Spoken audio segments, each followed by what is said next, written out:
കാട്ടിൽ മേക്കാത്ത് ഭഗവതി ക്ഷേത്രത്തിൻ്റെ മുമ്പിൽ നിന്നാണ് ഞാൻ നിങ്ങളെ ഇപ്പോൾ കാണിക്കുന്നത്.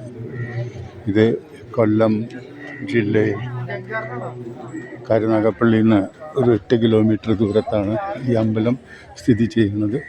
ഇവിടുത്തെ പ്രത്യേക വഴിപാട് എന്ന് പറഞ്ഞാൽ അത് മണികെട്ടലാണ്. ഈ മരത്തിൻ്റെ ചുറ്റും മണികളാൽ കൊണ്ട് നിറഞ്ഞിരിക്കുകയാണ്. ആളുകൾ അവനവൻ്റെ ആഗ്രഹങ്ങൾ പൂർത്തീകരിക്കാൻ വേണ്ടി, ദേവിയുടെ കടാക്ഷം കിട്ടാനും വേണ്ടി ഇവിടെ ഈ മരത്തിലാണ് ഇതൊക്കെ മണി കെട്ടി തൂക്കുന്നത്.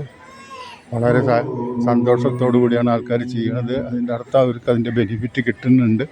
പിന്നെ ഈ അമ്പലത്തിൻ്റെ പ്രത്യേകത എന്ന് പറഞ്ഞാൽ ഇത് കടൽ തീരത്താണ്. അറബിക്കടലിൻ്റെ തീരത്തായിട്ടാണ് ഈ അമ്പലം സ്ഥിതി ചെയ്യണത്. നമുക്ക് അമ്പലത്തിൻ്റെ ചുറ്റുപാടും കടൽ കാണാം.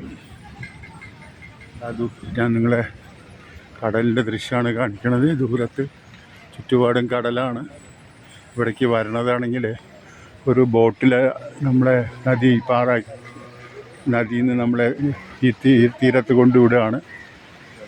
ഇപ്പോൾ മഴയായത് കാരണം എനിക്ക് നിങ്ങളെ കൂടുതൽ കാണിക്കാൻ സാധിക്കുന്നില്ല. പക്ഷേ ഭയങ്കര കണ്ണിന് കുളിർമയും മനസ്സിന് ശാന്തിയും കിട്ടുന്ന ഒരു അമ്പലത്തിൽ വന്ന പ്രതീതിയുണ്ട്. ഇവിടെ ഒരു ദിവസം നമുക്ക് ഇവിടെ നമുക്ക് ഇന്ന് ദേവിയെ തൊഴുത് ഇവിടുത്തെ ചുറ്റുപാടുകളെല്ലാം ആസ്വദിക്കാനുള്ള സ്ഥലമുണ്ട്. എല്ലാം കൊണ്ടും ഒരു നല്ല ദിവസം ഇന്ന് എനിക്ക് ദേവി സമ്മാനിച്ചു. എല്ലാവർക്കും നല്ലത് വരട്ടെ എന്ന് പ്രാർത്ഥിക്കുന്നു.